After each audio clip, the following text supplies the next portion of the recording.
Un ejército maléfico guiado por un demonio de nombre Belial emprende una guerra contra la humanidad. Este ejército combatirá en varias batallas, que culminarán en una guerra mundial. ¿Intervendrá Dios o se sumirá la especie humana en la noche eterna? Plan de batalla Armagedón. Durante miles de años, profetas de todo el mundo han augurado el fin de los días. Más de uno sugiere que el apocalipsis se acerca rápidamente. A esta convergencia teórica de profecías sobre el día del juicio final con los acontecimientos actuales, nosotros la llamamos el efecto Nostradamus. ¿Cómo empezará el final?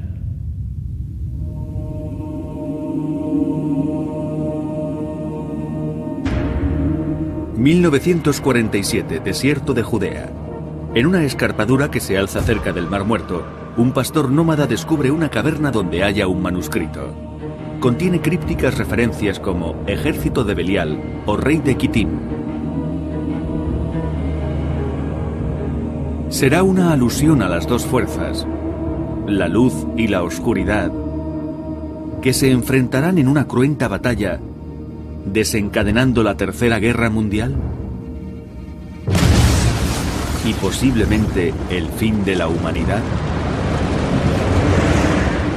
Entre los muchos textos del Mar Muerto se encuentra el llamado manuscrito de la guerra, que profetiza el juicio final. Pero ¿a quién está dirigido este mensaje?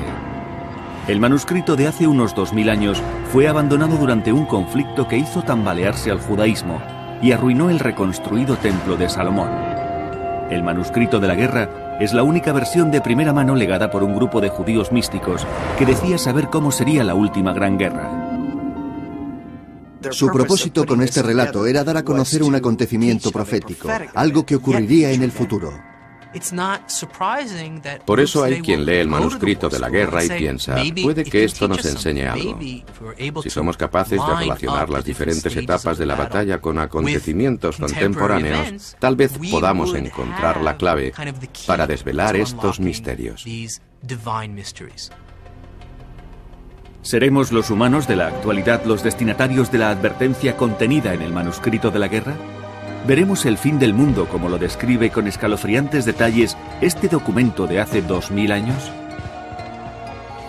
Quizá la profecía del manuscrito coincida con textos del Antiguo o del Nuevo Testamento, o se asemeje a las profecías apocalípticas de otras culturas. Si los acontecimientos de la actualidad recuerdan a los mencionados en aquellos antiguos textos, tal vez podamos deducir que nuestro destino estaba escrito. Quizá estemos ante un nuevo ejemplo del efecto Nostradamus.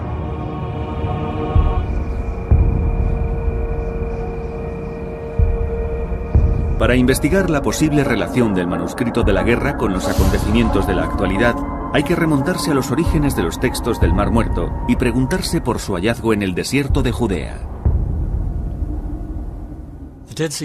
Estos manuscritos son un conjunto de documentos encontrados en 1947 cerca del Mar Muerto. De ahí su nombre. Los halló en una cueva un joven pastor beduino. Eso es lo que dice la historia.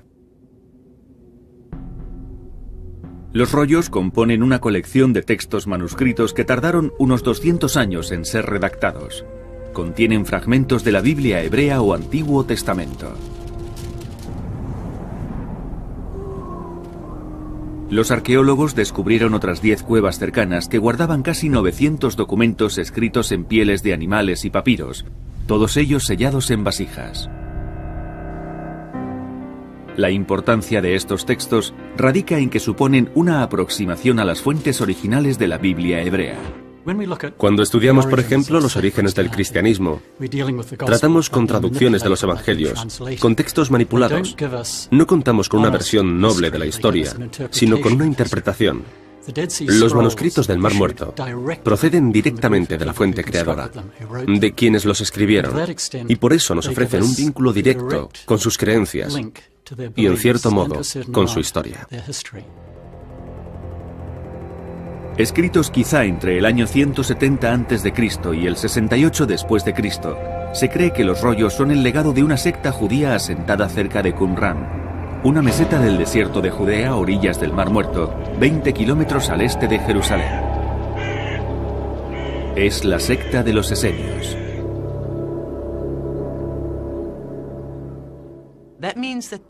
Eso significa que vivieron en la época en que se estaban formando tanto el judaísmo rabínico como la comunidad que rodeaba a Jesús, la cual acabó fundando la Iglesia Católica. En este aspecto es un hallazgo extraordinario. Tenemos textos manuscritos auténticos de una comunidad que vivió en aquel tiempo.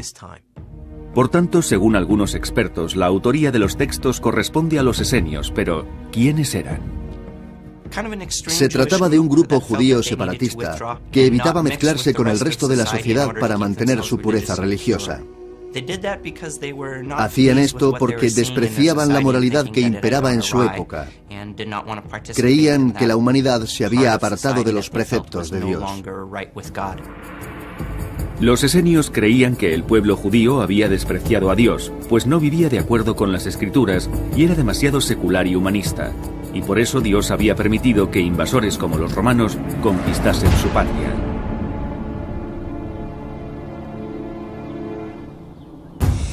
Los esenios estaban dirigidos por un líder, al que llamaban Maestro de Rectitud. Se supone que era el guía espiritual del grupo. Era un líder carismático al que Dios había otorgado la capacidad de interpretar correctamente las Escrituras, y los fieles aceptaban sus interpretaciones. Algunos historiadores creen que este maestro de rectitud era miembro de los saduceos, una estirpe sacerdotal que fue derrocada en tiempos de los romanos. Se especula con que los esenios quizá consideraran a los saduceos como los verdaderos sacerdotes del Sagrado Templo de Jerusalén. Aunque parece que los esenios llevaban una vida tranquila, hay quienes les atribuyen un culto por lo apocalíptico. Generalmente se cree que los esenios eran amantes de la paz, reservados, apolíticos y dados a la meditación, pero no eran así quienes escribieron los rollos del Mar Muerto. Hay que definirlos por lo que dicen los manuscritos, y los manuscritos no son pacíficos, no son textos de meditación, son apocalípticos, militantes y agresivos. Los intérpretes de los textos sugieren que la creencia en un apocalipsis venidero inspiró a los esenios en la redacción del manuscrito de la guerra, que podría considerarse una especie de manual bélico. Pero ¿podría también interpretarse como una profecía del Armagedón? La clave puede ocultarse en el propio texto, que habla de un violento enfrentamiento entre dos fuerzas opuestas.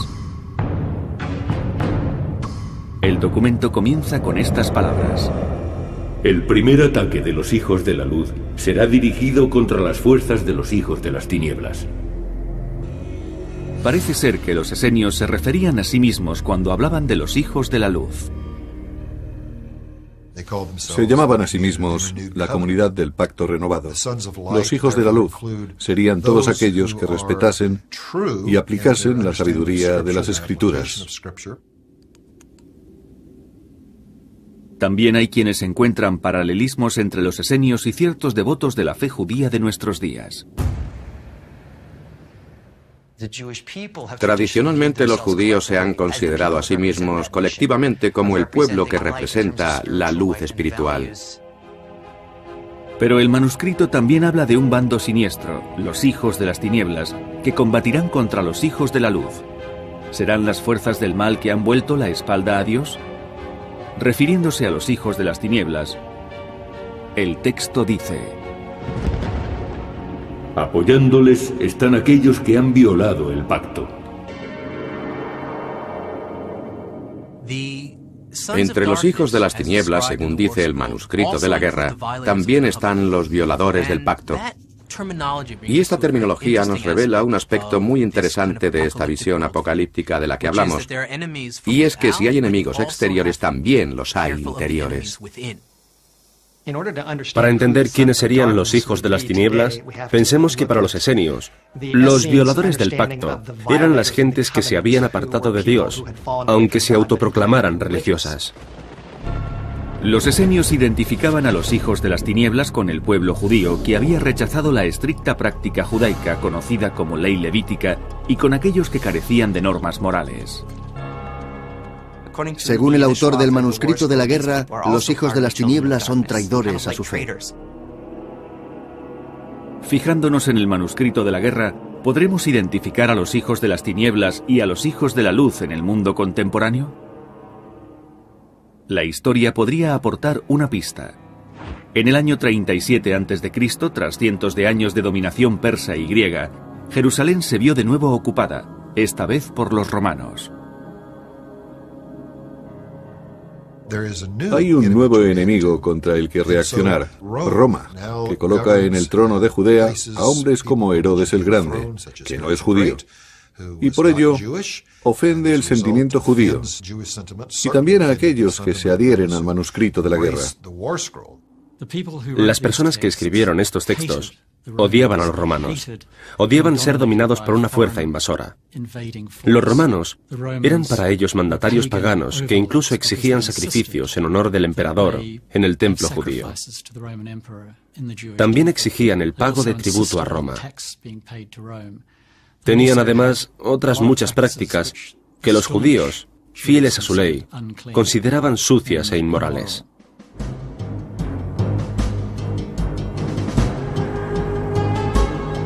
En el año 66 después de Cristo, grupos militantes judíos se alzaron contra los romanos, pero fueron sometidos.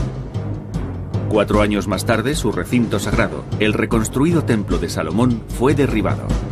Según algunos historiadores, los romanos, en plena destrucción de Jerusalén, penetraron en la región del Mar Muerto. Los romanos acabaron conquistando la región, donde se toparon con algunos grupos beligerantes o militaristas. Entre ellos se encontraba aquel al que se le atribuyen los famosos manuscritos del Mar Muerto. Antes de encontrarse con su destino final, los esenios dejaron una tétrica profecía sobre la aniquilación de la humanidad. Hay quienes se han dedicado a buscar semejanzas entre la violencia sufrida por los esenios y las calamidades de nuestro tiempo, y fijan la vista en Oriente Próximo. ¿Será esta la zona cero del Apocalipsis?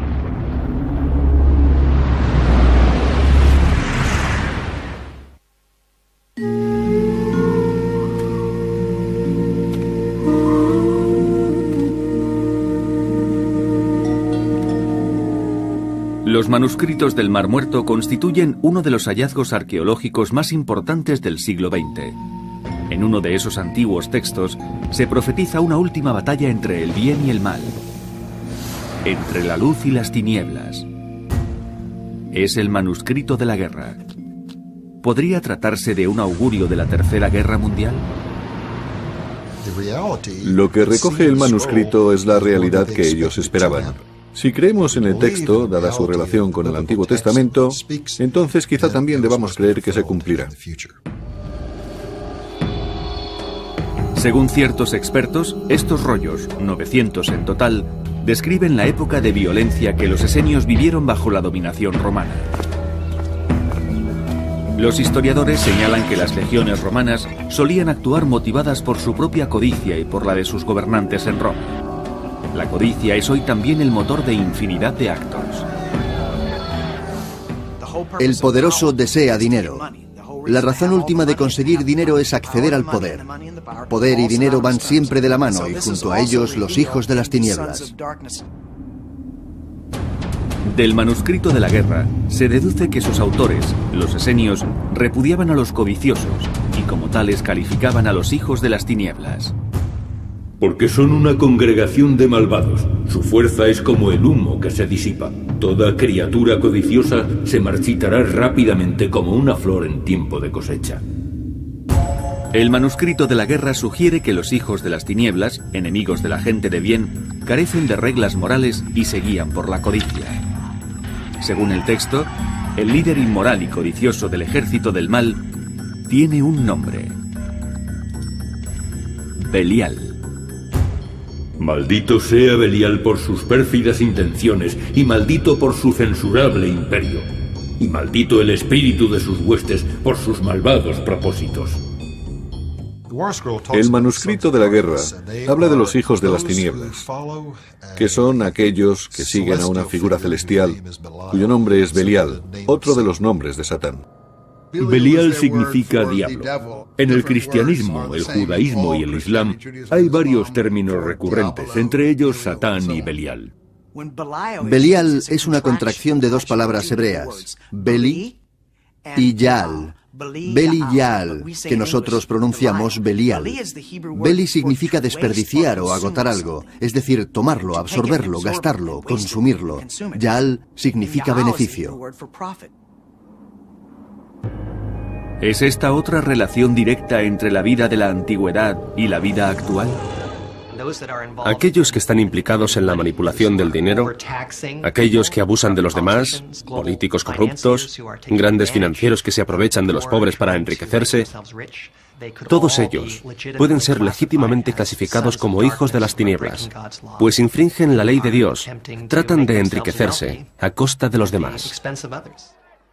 Los hijos de las tinieblas podrían ser entonces los grandes avaros de hoy en día, los que controlan las finanzas y han provocado la situación actual. El mal se presenta bajo muchas formas. Sabemos que la inestabilidad económica puede desencadenar brotes de violencia y estos, a su vez, desencadenar guerras. El diabólico Belial se habría encarnado en los ejecutivos de Wall Street. El colapso económico de 2008 es uno de los hechos más importantes de la última década en Estados Unidos. Las repercusiones se han dejado sentir en todo el planeta y casi han provocado una nueva Gran Depresión. Las amenazas que nos acechan no tienen que ver tan solo con la violencia. La economía también puede provocar el caos. Un enemigo del bien muy poderoso, no solo físicamente, sino también económica y políticamente, podría ceñirse al concepto de hijos de las tinieblas y representaría algo terrible no solo para el pueblo judío, sino para el mundo entero. Si admitimos esta teoría, deberíamos suponer en consecuencia una aniquilación de nuestro mundo debido a una catástrofe financiera. Aniquilación. Cuando escuchamos esta palabra, nos viene a la mente una gigantesca nube de humo en forma de hongo. Pero esa solo es una forma de aniquilar una nación. Golpeando su economía también la aniquilas. Para los creyentes, las penurias económicas quizás sean una señal de que el mundo navega a la deriva, y puede que adviertan semejanzas entre el manuscrito de la guerra y un texto de la Biblia, el Apocalipsis. El libro del Apocalipsis es como una versión cristiana de los rollos del Mar Muerto. De hecho, no se pueden concebir por separado. Hay que contemplarlos en cierta manera, como un conjunto. Cuando uno lee el Apocalipsis se encuentra con los mismos personajes, las mismas plagas y los mismos acontecimientos que en el manuscrito de la guerra. Ambos citan los mismos detalles. Hay un conflicto cósmico entre el bien y el mal, entre Dios y el diablo. Y en la batalla de Armagedón interviene Dios mismo. Él aplasta el mal y después surgen un nuevo cielo y una nueva tierra donde se impone el bien y el amor. Todos estos elementos coinciden en el manuscrito de la guerra y el libro del Apocalipsis.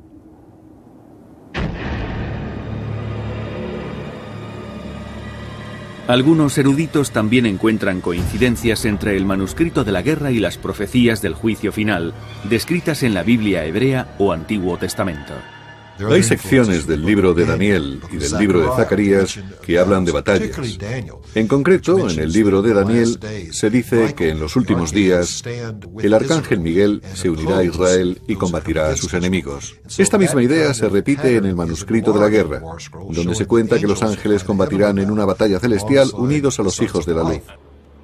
Algunos dudan de la conexión entre tales textos. No hay relación directa entre el Armagedón y el manuscrito de la guerra. Simplemente ambos son fruto de una época de opresión religiosa.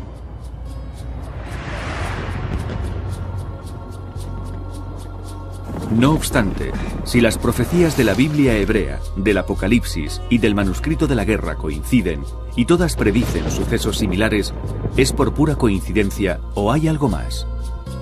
Puede ser una misma advertencia. ¿Se estará forjando un terrible conflicto que resuena desde tiempos antiguos? El manuscrito de la guerra señala muchas fuerzas que definen a los hijos de las tinieblas. Y es más, para quienes creen en él, el texto también predice el lugar exacto donde podría estallar la Tercera Guerra Mundial.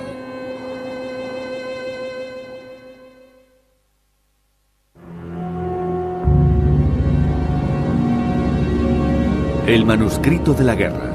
Un relato estremecedor sobre fuerzas que se enfrentan por el control del mundo. Quizá un esbozo de Armagedón, una guerra del siglo XXI que pondrá fin a todas las guerras. Pero ¿puede un documento de hace 2000 años, escrito por fieles de una antigua secta, predecir el fin del mundo en nuestro tiempo? ¿Se puede deducir que esta profecía se refiere a acontecimientos contemporáneos? El manuscrito de la guerra describe una batalla futura, una batalla escatológica. En otras palabras, una batalla que precede al fin de los días, la batalla final entre el bien y el mal.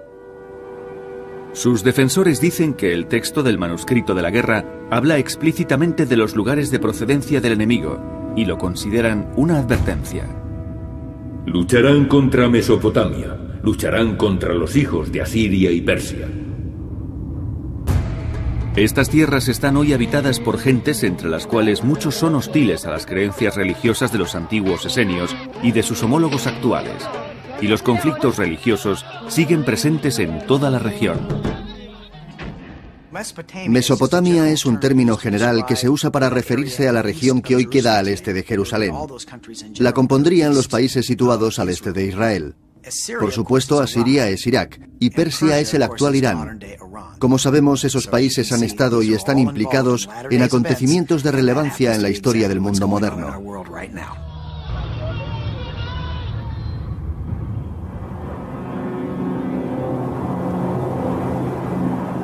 ¿Habitan en esa zona los hijos de las tinieblas del pasado, del presente y del futuro? ¿Qué tienen que ver las gentes que antaño poblaban esa región del mundo con las de ahora? Además de no saber con certeza a qué zonas alude la profecía, la realidad geopolítica del mundo actual es muy diferente de la de los tiempos bíblicos. Predijo la profecía del manuscrito de la guerra que el apocalipsis tendría lugar en esta misma región, una zona en la que cristianos, judíos y musulmanes han mantenido disputas durante más de 2000 años. Oriente Próximo es la cuna de la civilización y siempre ha sido el epicentro de conflictos entre diferentes culturas. Cada una de estas tres grandes religiones se autoproclama única dignataria del mensaje de Dios, y no parecen entenderse. Es más, dos de ellas están abiertamente enfrentadas en Oriente Próximo. Este conflicto entre culturas se extendió hacia Occidente el 11 de septiembre de 2001, cuando las Torres Gemelas del World Trade Center de Nueva York fueron objeto de un ataque terrorista que utilizó aviones secuestrados como misiles. No es el único caso. En los últimos 50 o 60 años, el islamismo militante había atentado varias veces en Europa y Oriente Próximo, pero Estados Unidos nunca había sufrido un ataque de este tipo. Sin embargo, se sumó a la trágica lista el 11 de septiembre, y entonces supo que el problema también le afectaba.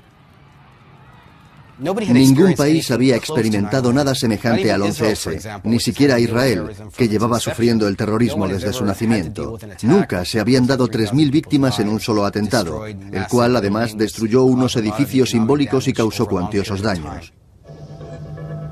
Después de los ataques del 11 de septiembre, Estados Unidos abrió sendos frentes en Oriente Medio y Oriente Próximo, comenzando las guerras de Afganistán e Irak, las cuales se han ido extendiendo a regiones cercanas.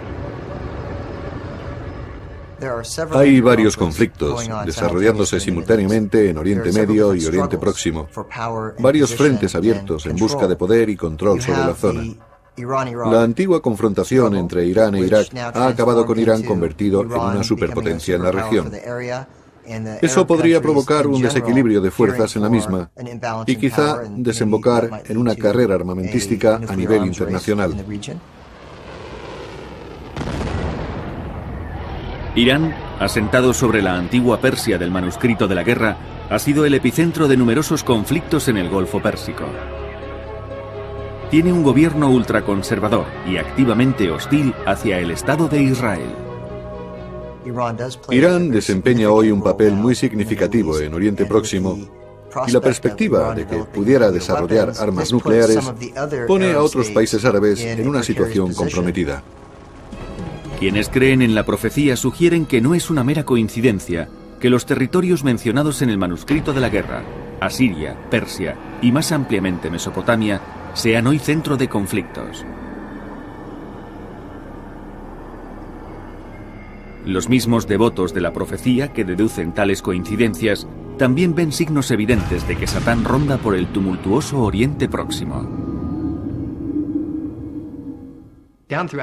Durante toda la historia, se ha dado el eterno enfrentamiento entre los que intentan ocupar, conquistar y controlar y los que tratan de defender su independencia.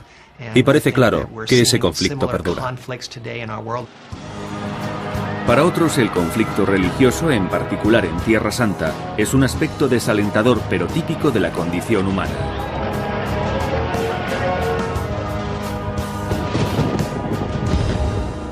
¿Qué otros datos revela la profecía del manuscrito de la guerra? Según esta, tendrán lugar 7 grandes batallas que culminarán en el fin de los días.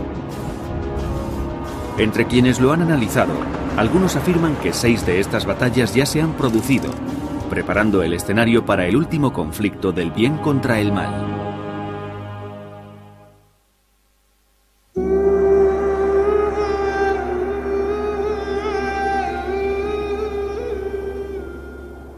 Los manuscritos del Mar Muerto son los únicos textos conocidos de la antigua biblioteca de una apocalíptica secta judía, los esenios.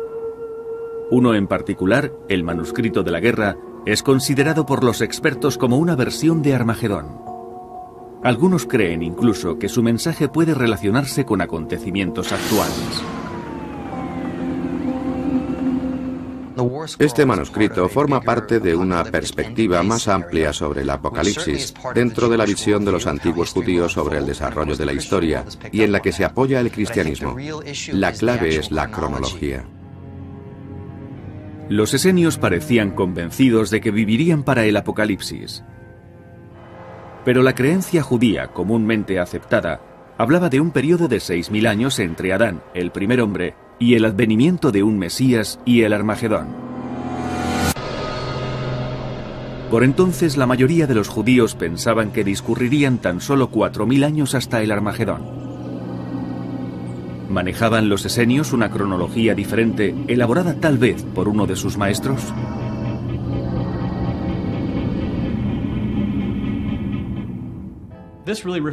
El maestro de rectitud conocía los misterios de la palabra de los profetas. Dicho de otro modo, era capaz de interpretar las Escrituras y deducir, por tanto, cómo se cumplirían las antiguas profecías, en qué tiempo y lugar. Según el manuscrito, los esenios creían que la guerra final propiciaría el retorno de todas las tribus judías a Tierra Santa. Los hijos de Leví, los hijos de Judá y los hijos de Benjamín lucharán contra todas sus tropas cuando los exiliados de los hijos de la luz vuelvan del páramo de las naciones para acampar en el territorio de Israel. En este aspecto, el manuscrito de la guerra y los textos bíblicos más ampliamente aceptados están en sincronía. La Biblia dice muy claramente que en el fin de los días se reunirán las tribus de Israel y que sus enemigos se unirán a su vez contra ellos. En el siglo I a.C. no había 12 tribus de Israel dispersas por las tierras de Judea. Solo pervivían las 3 consideradas como los hijos de la luz, es decir, las de Leví, Judá y Benjamín. Si el manuscrito de la guerra está en lo cierto, su predicción referente al retorno del pueblo judío a Israel está en la misma línea que los textos apocalípticos de la Biblia. Los creyentes señalan 2 acontecimientos del siglo XX que verifican la profecía del retorno del pueblo judío. En 1917, Gran Bretaña tomó el control de Palestina. En la Declaración Balfour, invitó a los judíos de todo el mundo a que volviesen a Israel. Para muchos fundamentalistas cristianos, esto marcó el comienzo de los últimos días, o del juicio final, según la Biblia.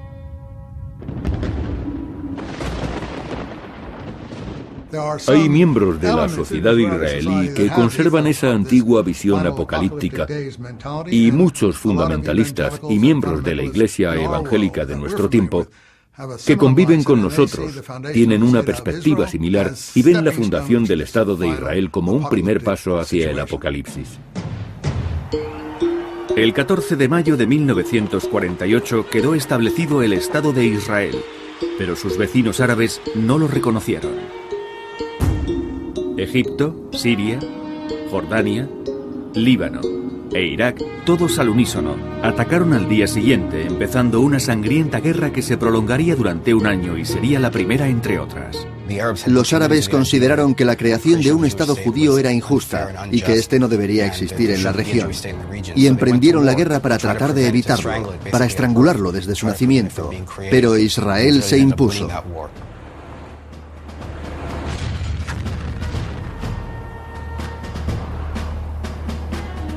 Según ciertas opiniones, así empezaba a cumplirse la profecía del manuscrito de la guerra, que habla de 6 batallas en las que combaten los hijos de la luz y los hijos de las tinieblas antes del enfrentamiento final.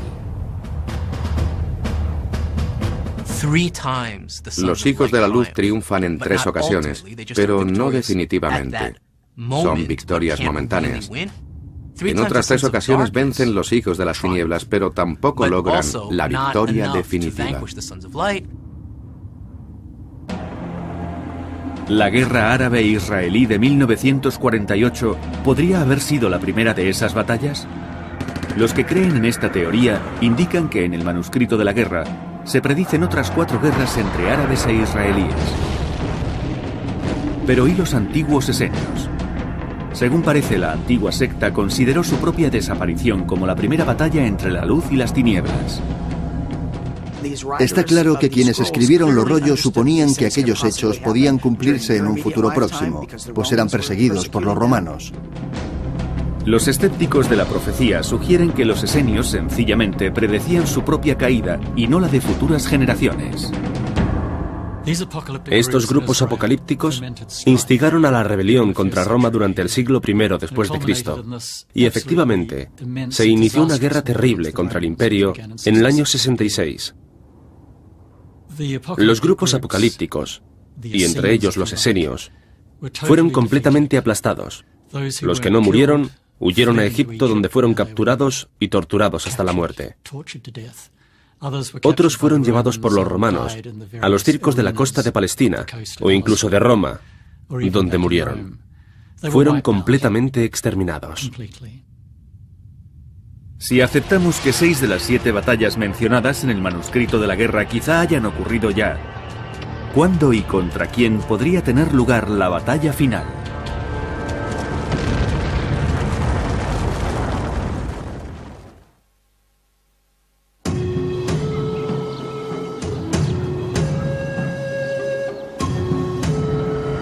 ¿Es el manuscrito de la guerra tan solo un manual que esboza una estrategia militar o es, como algunos sugieren, una visión profética de la Tercera Guerra Mundial? Según los que creen en ella, la profecía apocalíptica escrita por una antigua secta judía hace 2000 años coincidiría con acontecimientos actuales.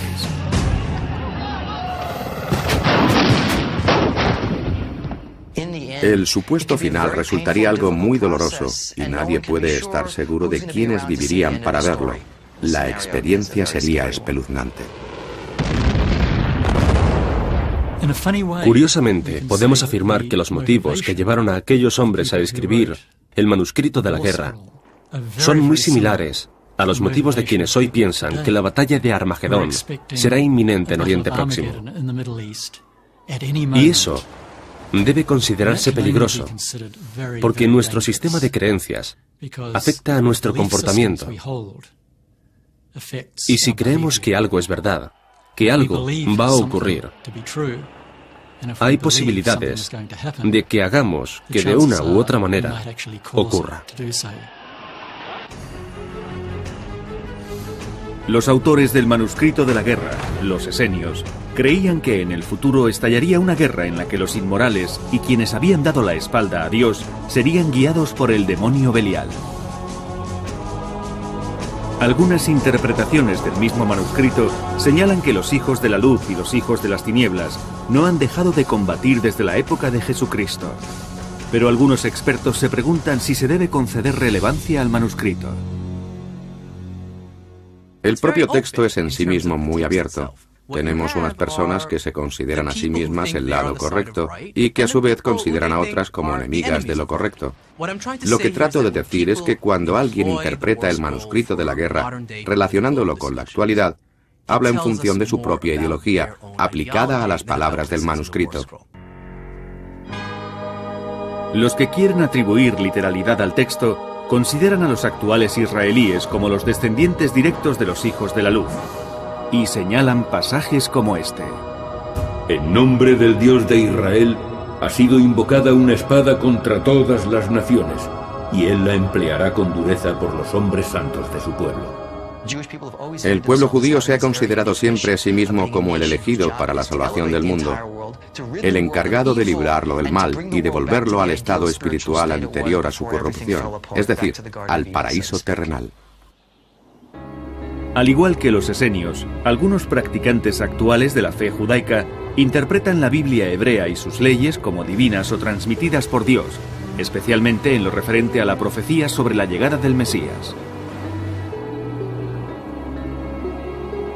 Afirman que tanto esta Biblia como la profecía del manuscrito de la guerra señalan el establecimiento del Estado de Israel como un primer signo del final de los tiempos.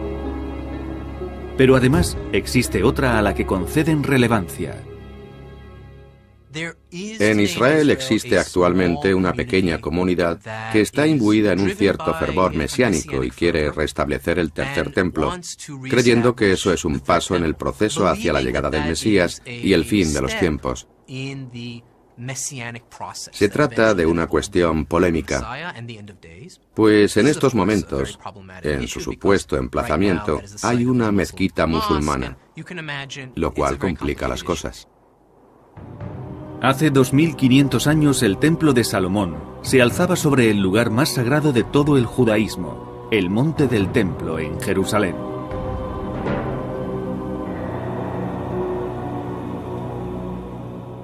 El monte del templo tiene un gran significado para el pueblo judío, porque según la tradición, allí llevó a Abraham a su hijo para sacrificarlo.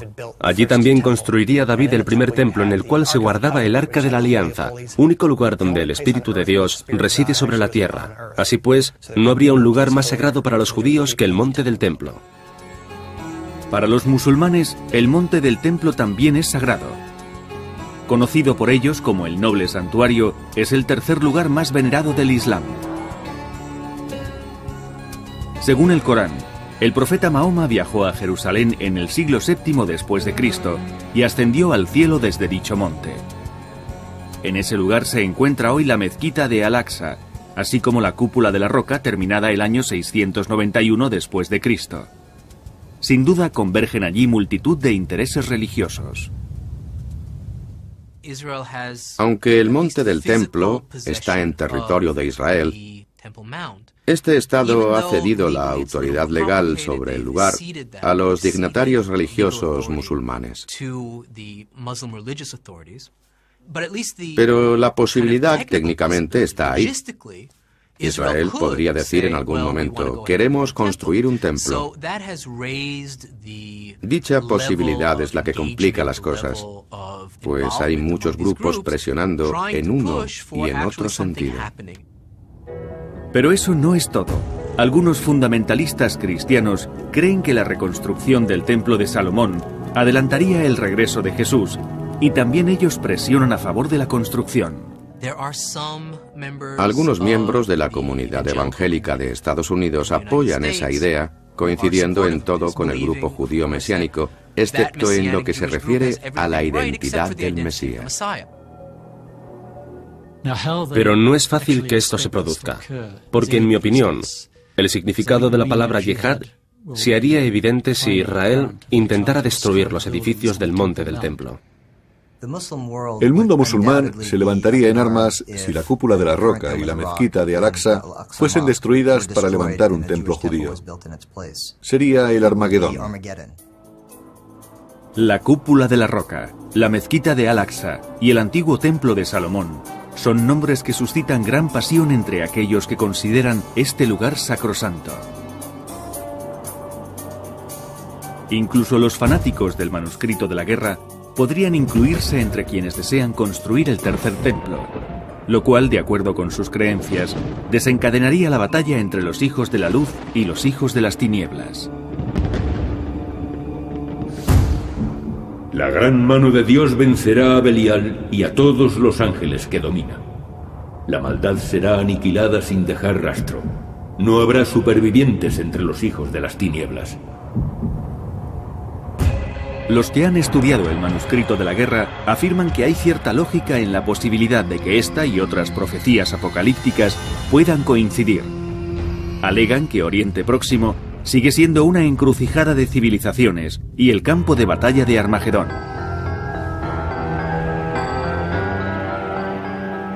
Según el manuscrito de la guerra, los cielos se abren, desciende la espada de Dios y con ella Miguel, el arcángel, para ponerse al frente de los hijos de la luz. En algún momento Dios intervendría y derrotaría al enemigo con una espada no humana. No sabemos qué quiere decir eso, todo es muy críptico. Así Dios puede intervenir como decida. ¿Qué podría ser esa espada no humana? ¿Una poderosa arma que solo Dios conoce? ¿Alguna forma de intervención divina? Nadie lo sabe. Al final de los tiempos, el Mesías retorna para el Islam, el judaísmo y el cristianismo. Nadie sabe si estos tres Mesías son el mismo o serán distintos. Y si es esto último, ¿cuál de los tres combatirá y contra quién? Lo importante acerca de esta gran batalla, de la que se habla en los diferentes textos, es que si muchos creen en ella, y si esa creencia influye en la vida de esas gentes, ¿quién se atreve a decir que no tendrá lugar?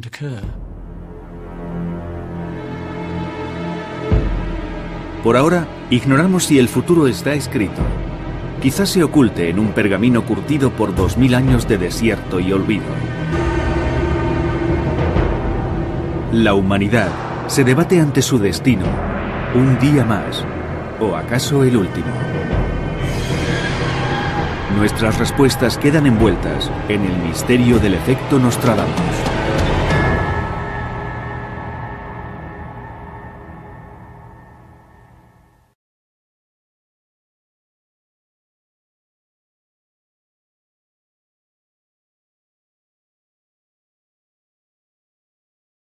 De primera mano legada por un grupo de judíos místicos que decía saber cómo sería la última gran guerra.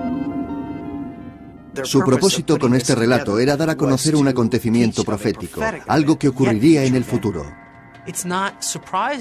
Por eso hay quien lee el manuscrito de la guerra y piensa, puede que esto nos enseñe algo. Si somos capaces de relacionar las diferentes etapas de la batalla con acontecimientos contemporáneos, tal vez podamos encontrar la clave para desvelar estos misterios. ¿Seremos los humanos de la actualidad los destinatarios de la advertencia contenida en el manuscrito de la guerra? ¿Veremos el fin del mundo como lo describe con escalofriantes detalles este documento de hace 2000 años?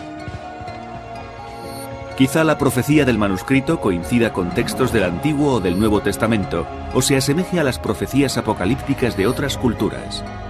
Si los acontecimientos de la actualidad recuerdan a los mencionados en aquellas otras 10 cuevas cercanas que guardaban casi 900 documentos escritos en pieles de animales y papiros, todos ellos sellados en vasijas.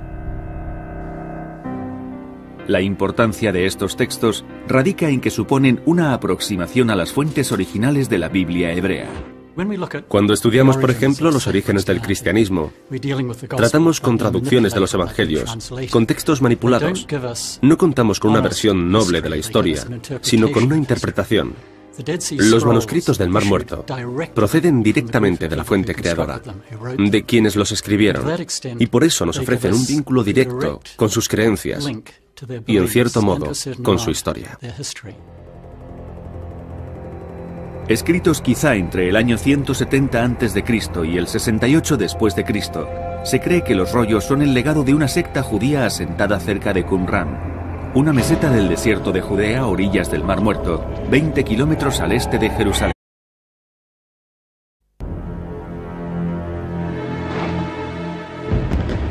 Un ejército maléfico guiado por un demonio de nombre Belial emprende una guerra contra la humanidad. Este ejército combatirá en varias batallas, que culminarán en una guerra mundial. ¿Intervendrá Dios o se sumirá la especie humana en la noche eterna? Plan de batalla Armagedón. Durante miles de años, profetas de todo el mundo han augurado el fin de los días. Más de uno sugiere que el apocalipsis se acerca rápidamente. A esta convergencia teórica de profecías sobre el día del juicio final con los acontecimientos actuales, nosotros la llamamos el efecto Nostradamus. ¿Cómo empezará el final?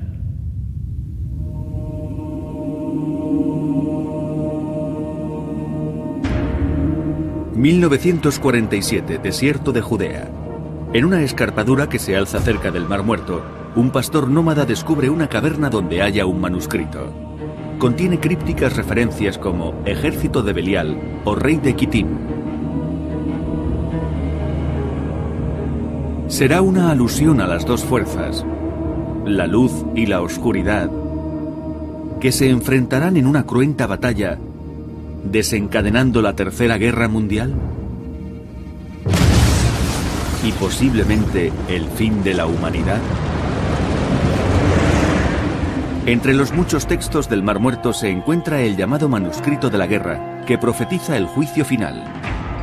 Pero ¿a quién está dirigido este mensaje? El manuscrito de hace unos 2000 años fue abandonado durante un conflicto que hizo tambalearse al judaísmo y arruinó el reconstruido templo de Salomón. El manuscrito de la guerra es la única versión de los antiguos textos. Tal vez podamos deducir que nuestro destino estaba escrito. Quizá estemos ante un nuevo ejemplo del efecto Nostradamus.